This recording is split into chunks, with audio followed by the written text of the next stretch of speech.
cerita ni saya nak sebut sikit.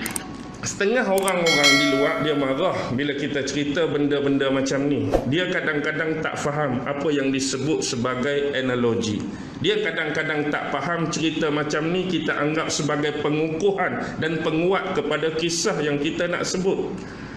Saya sebut benda ni bolehlah dianggap bedtime story masa kita kecil-kecil. Tahu bedtime story? Orang tua kita cerita nak menidurkan kita dah. Kadang-kadang kita ni payah nak tidur, pukul 11, pukul 12, duk ulik tak tidur. Dia pun ceritalah. Biasa cerita sang kancil kan orang tua. Pak Pandir, Wak Dojer, tu dipanggil bedtime story zaman kita dulu. Antara yang saya ingat, saya boleh cerita ni sebab tok saya cerita. Waktu tu umur saya 6 tahun. 6 tahun tapi saya boleh faham cerita ni dan boleh cerita kat orang lain. Ni nak bercerita berkaitan dengan qadar dan ketentuan hidup. Fahamlah bila sebut bedtime story dah. Kalau bedtime story ni sang kancil pun boleh bercakap. Dah. Binatang tu boleh bercakap, binatang ni pun boleh bercakap. Jadi kita ambil moral dia untuk menguatkan apa yang kita nak sebut. Dulu ada di satu kampung. Kampung ni terpencil di sebuah kebun, tinggallah sepasang suami isteri. Dah tua dah, mereka tak dikurniakan anak. Jadi mereka buatlah kebun-kebun tanaman, tanam tu, tanam ni, tanam tu, tanam ni, dan kehidupan mereka jauh dan terpencil daripada orang lain. Antara sifat yang ada pada mereka, mereka akan keluar pada hujung setiap bulan. Contoh kita kata 30 atau 31, mereka akan keluar pergi bandar, mereka akan beli barang banyak-banyak untuk tempoh 1 bulan. Kalau kita kata pergi ke Tesco, belilah banyak-banyak. Hak nak beli ni untuk sebulan. Bila pula nak keluar ke bandar? Hujung bulan depan. Jadi bila dah sampai ke rumah, si suami tadi buat keluarlah barang-barang daripada belakang ataupun kita sebut bonet kereta. Rupa-rupanya hak tinggal sekali dengan mereka dalam rumah tu, biasa kita tengok cerita Tom and Jerry kan. Ini pun ala-ala Tom and Jerry. Ada tikus dengan anak beranak dia duduk dalam lubang dalam rumah tu dekat bahagian dapur. Jadi bila tuan rumah ni duk letak barang-barang atas meja, bapa tikus ni berkira-kira sebut depan isteri dan anak-anak dia, setiap kali hujung bulan mesti makan besar lah kita. Sebab barang tengah banyak kan. Maksudnya duk tengok keluar nugget, oh sedapnya nugget. Keluarnya ayam goreng, duk keluar ayam goreng, roti canai, macam-macam lah awal-awal ni. Jadi satu yang mengerunkan mereka, hak keluar sekali daripada plastik ialah perangkap tikus. Kali ni tuan rumah tahu dah rumah dia ni tikus banyak, dia siap-siap beli perangkap tikus, hak besi hak jetak tu. Jadi hak ni pun dia jadi jam. Tadi macam-macam dah duk fikir dah, tom yam lah, kari lah, apalah, tiba-tiba Allah, hak ni bahaya ni. Jadi dia pun himpun anak beranak dia. Dia sebut kepada isteri, dia sebut kepada anak-anak tikus, boleh keluar cari makan, tapi kali ni kita kena lebih berhati-hati. Mungkin perangkap-perangkap ni tuan rumah akan pasang di setiap tempat yang kita ni tak perasan pun di situ ada perangkap. Bimbang-bimbang takut terkena. Jadi dalam keadaan bimbang tu, bukan kata anak, bukan kata bini, dia sendiri pun tak berani nak keluar.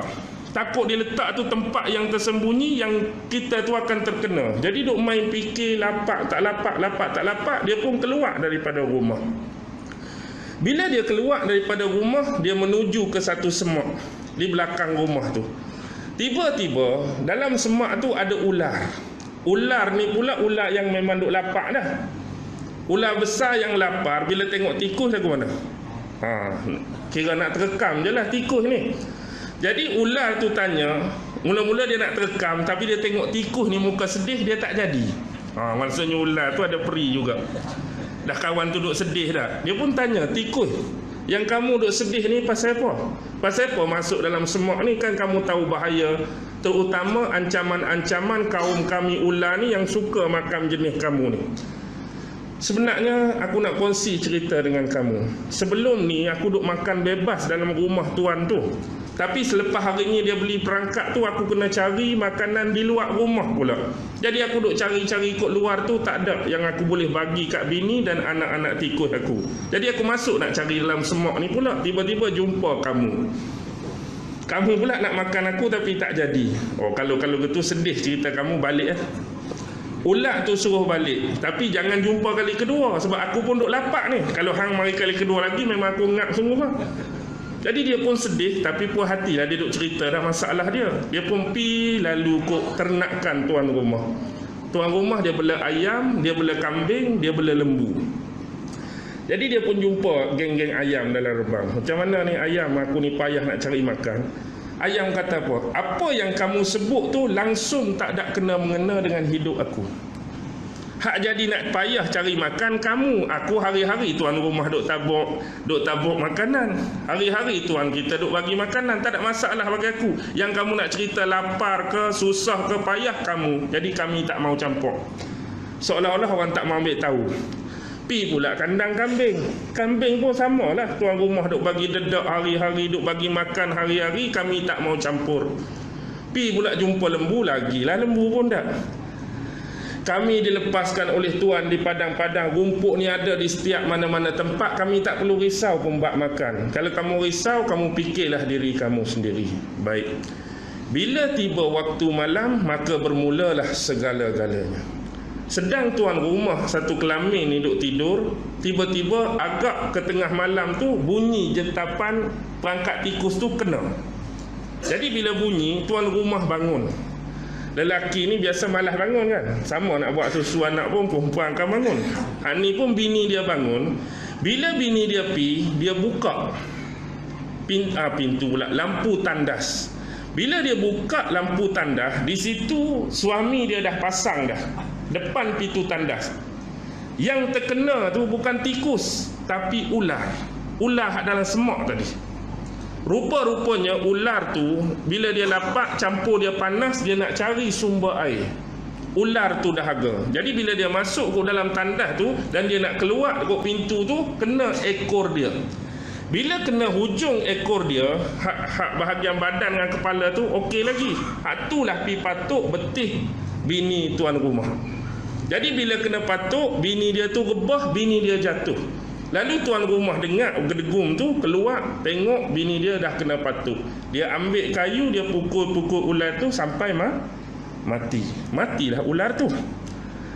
Jadi dia pun start kereta cepat-cepat, tukar baju cepat-cepat, usung bini dia, letak dalam kereta, pi ke hospital. Bila pi ke hospital, maka hospital kata serius ni, sebab ular tu jenis ular apa? Kita panggil king cobra lah. Jadi bila dirawat, masih tak sedarkan diri, darah pun jadi tak stabil, denyutan nadi pun jadi tak stabil, dia pun risaulah keselamatan dan keadaan isteri dia. Jadi marilah melawat kaum kerabat. Mula-mula mari ni hak jenis sepupu, mak saudara, pak saudara, belah dia sendiri, belah si suami. Jadi mari. Bila mari tu, dia kata Pak Cik Din hak kampung kita dulu pun kena lebih kurang macam ni lah. Jadi dia bagi apa? Kalau boleh bagi sup ayam lah, bahagian kepok tu, chicken wing tu, hak bahagian kepok kena buat sup ayam. Bila nak buat sup ayam, baliklah dia cari ayam dalam reban dia. Lepas tu kena sembelih ayam lah, takkan nak bagi hak hidup-hidup. Jadi sembelihlah ayam tadi. Bila sembelih-sembelih, buat sup pi.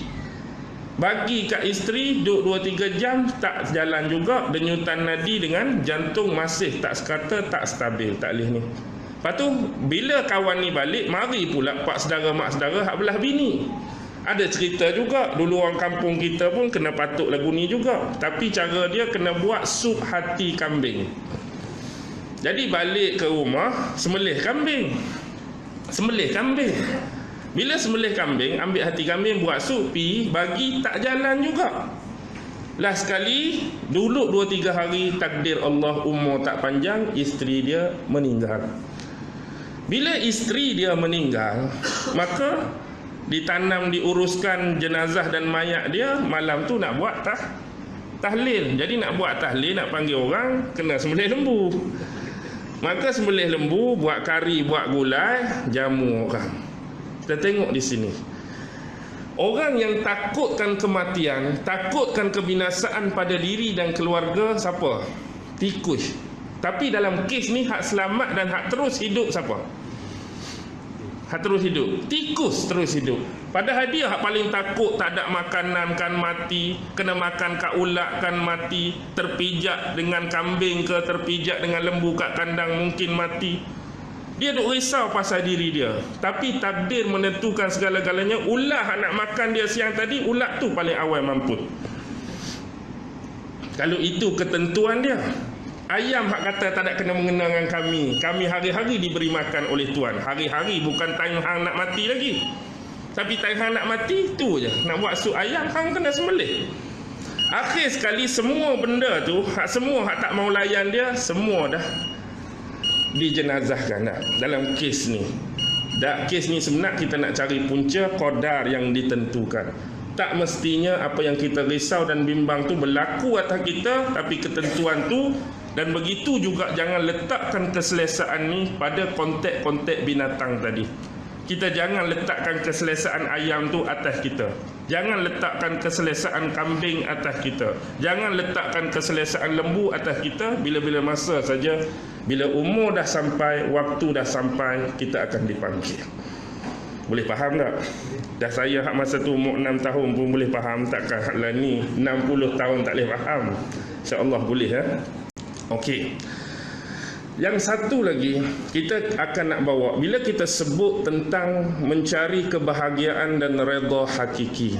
Saya nak cerita kisah salah seorang sahabat yang dapat sebenar-benar kemuliaan di sisi Allah yang jarang didapati pada sahabat-sahabat yang lain. Walaupun mungkin pada sahabat-sahabat besar, as-sabiqunal awwalun dan sahabat-sahabat senior Nabi. Orang yang saya maksudkan ialah seorang sahabat yang bernama Abdullah bin Amru bin Haram. Mungkin kita ni jarang dengar nama Abdullah bin Amru bin Haram. Kalau selalu nak dengar pun sipi-sipi Abdullah bin Amru bin Al-As, tu lain. Sebab sahabat yang dimulakan dengan nama Abdullah ni cukup banyak. Kalau kita perhati, ada Abdullah bin Umar, ada Abdullah bin Abbas, ada Abdullah bin Amru bin Al-As, ada Abdullah bin Sa'id, ada Abdullah bin Mas'ud, ada Abdullah bin Sa'ad bin Abi Sarah, ada Abdullah bin Jubair, ada Abdullah bin Jabir, ada Abdullah bin Amru bin Haram. Banyak sahabat nama Abdullah. Tapi dalam banyak-banyak Abdullah ni kita nak bincang siapa individu ni. Dan individu ni lah sebenarnya orang pertama yang mati syahid dalam perang Uhud. Dalam sahabat Nabi yang mati syahid dalam perang Uhud, jumlah dia 70 orang sahabat mati syahid. Tapi hak mula-mula mati syahid inilah dia. Dia ni tergolong daripada 50 sahabat yang Nabi tempatkan di atas bukit Uhud, geng-geng pemanah, tim pemanah. Tapi dia yang pertama kena dan dia mati syahid. Baik, kita kembali kepada kisah awal siapa dia ni. Dia ni seorang sahabat Ansar. Bila kita sebut Ansar, dia berbeza dengan Muhajirin. Muhajirin ni sahabat-sahabat daripada Mekah yang ikut berhijrah bersama Nabi pergi ke Madinah, tu Muhajirin. Jadi Ansar ni sahabat-sahabat yang membantu sahabat Muhajirin dan Rasulullah sewaktu ketibaan mereka di bumi Madinah. Dan kita kena faham, sahabat Ansar ni terdiri daripada dua golongan. Satu Aus, satu Khazraj. Jadi sahabat ni ialah sahabat daripada Bani Salamah, daripada suku Khazraj. Abdullah bin Amru ni, satu dia banyak bani kan Arab ni, dia Bani Salamah dan dia daripada suku Khazraj. Bahkan waktu terjadi malam Lailatul Aqabah yang kedua. Dalam sejarah sebelum Nabi hijrah terjadi perjanjian Aqabah 1, perjanjian Aqabah yang kedua. Dialah mewakili Bani Salamah ni daripada suku Khazraj berbai'ah dan masuk Islam di tangan Rasulullah pada perjanjian Aqabah yang kedua. Dia adalah salah seorang sahabat yang besarlah kedudukan dia di sisi sahabat-sahabat Ansar. Baik, kita kena tengok apa yang berlaku pada awalnya peristiwa nak terjadi perang Uhud ni. Pak saudara Nabi Abdullah bin Abbas yang waktu tu belum lagi masuk Islam, dia mengirim surat kepada Rasulullah melalui seorang penunggang kuda yang cengkak daripada Bani Ghifar. dalam tempoh 3 hari 3 malam dari Mekah ke Madinah, surat ni mesti sampai dengan upah dan imbalan yang cukup lumayan. Jadi bila lelaki ni sampai di Quba, tempat pertama Rasulullah hijrah dulu, kebetulan hari itu hari Khamis 9 Syawal tahun ketiga hijrah. Khamis 9 Syawal tahun 3 hijrah, Nabi dari Madinah juga turun ke Quba kebetulan. Jadi dia bagi surat tu dekat Nabi di Quba. Nabi terima surat daripada lelaki tadi dan Nabi tak baca. Tetapi yang teman Nabi pada masa tu seorang sahabat yang bernama Ubay bin Ka'ab. Nabi minta Ubay bin Ka'ab baca surat ni. Ubay bin Ka'ab ni terkenal sebagai salah seorang sahabat Ansar yang dia juga adalah tim penulis-penulis wahyu Nabi. Kan sahabat-sahabat penulis wahyu tu diketuai oleh Zaid bin Sabit. Ada Sayyidina Abu Bakar, Sayyidina Uthman, Sayyidina Ali, Abdullah bin Mas'ud, Ubay bin Ka'ab, Abdullah bin Sa'ad bin Abi Sarah dan nama-nama lain. Salah seorang Ubay bin Ka'ab dia pun baca. Surat ni penting wahai Rasulullah sebab ni ada perancangan daripada kafir-kafir musyrikin Mekah. Mereka nak tuntut balik kekalahan mereka di Badar dulu, mereka akan datang ke Madinah dan berperang dengan kita. Jadi bila rasa benda ni penting, Rasulullah nak balik malam tu semula ke Madinah dan sempat singgah di rumah seorang sahabat yang bernama Sa'ad bin Rabi'. Jadi duduk dalam rumah Sa'ad, 3 orang ni bincang. Kemudian Rasulullah kembali semula ke Madinah. Bila Nabi sampai di Madinah, petang tadi petang Jumaat, kalau nisbah kita orang tua malam tu malam apa? Malam Sabtu lah, hari Jumaat malam Sabtu. Hari Khamis tadi 9 hari bulan. Baik. Malam tu Nabi bermimpi. Apa mimpi Nabi? Apa mimpi Rasulullah? Dalam tu didatangkan tanda-tanda dan alamat sebanyak 5 jenis pada Nabi. Yang pertama Rasulullah nampak dalam mimpi dia ialah gambaran seekor lembu yang disembelih. Seekor lembu yang kena sembelih. Itu yang pertama. Gambaran yang kedua ialah hujung pedang Nabi. Nabi ada pedang. Hujung pedang Nabi pada muncung tu patah serepit. Hujung pedang Nabi tu jadi patah, jadi serepit. Itu gambaran yang kedua. Gambaran yang ketiga, ada satu pedang Nabi yang nama dia Zulfaqar. Dalam banyak-banyak pedang Nabi itu ada satu nama Zulfaqar. Gambaran dia pedang tu tercabut daripada sarungnya. Asalnya pedang tu duduk dalam sarung, tiba-tiba sarung duduk tempat lain, pedang duduk tempat lain. Yang keempat, gambaran dia Rasulullah melihat tangan baginda ni dimasukkan ke dalam baju besi beliau yang tersimpan, baju perang dia yang tersimpan. Dan yang kelima, gambaran dia ialah Nabi ni sedang mengheret seekor kibas. Nabi duk heret seekor kibas. Jadi bila keesokannya hari Jumaat, selesai solat subuh berjemaat di Masjid Nabawi, Rasulullah mengumumkan kepada sahabat-sahabat bahawa mereka akan diperangi, ditentang oleh kafir-kafir musyrikin Mekah, dengan tujuan nak balas balik kekalahan yang memalukan mereka waktu perang Badar dulu. Jadi di samping tu Rasulullah cerita pasal mimpi dia semalam. Bila diceritakan oleh Rasulullah tanda-tanda dan alamat tadi, ada sebahagian sahabat minta pengertian dan takwil dia. Apa maksud mimpi Rasulullah tu? Jadi Rasulullah sebut yang pertama, gambaran lembu yang disembelih tu akan ada salah seorang sahabat dia yang akan terkorban dalam perang. Yang mati berapa orang? 70. Tapi tak tahulah siapa. Tapi salah seorang sahabat dia digambarkan sebagai lembu tadi akan mati terbunuh. Yang kedua, gambaran pedang tadi juga akan ada salah seorang sahabat dia, tetapi yang mempunyai hubungan kekerabatan yang dekat dengan Nabi juga akan terkorban. Yang ni bolehlah kita maybe memungkinkan dia adalah pak saudara Nabi, Hamzah bin Abdul Muttalib. Yang ketiga, gambaran pedang tercabut daripada sarungnya ialah Rasulullah bagi tahu akan berlaku 2 perkara aneh dan luar biasa dalam pertempuran nanti. Dah tak perang lagi, tak tahulah apa benda. Yang keempat, Rasulullah memasukkan tangan dalam baju besi bermaksud perang nanti hendaklah Rasulullah memilih berperang dengan mereka secara bertahan dalam kota Madinah, jangan sesekali berperang di luar kota Madinah. Tapi hakikatnya perang Uhud yang betul berlaku di luar. Pasal apa jadi di luar, kita cerita. Yang kelima, Rasulullah heret seekor kibas bermaksud Rasulullah akan membunuh seorang pemuka Quraisy. Inilah satu-satunya dalam peperangan Rasulullah bunuh orang kawan ni. Tapi sebab perang tak berlaku lagi, tak tahulah bunuh siapa.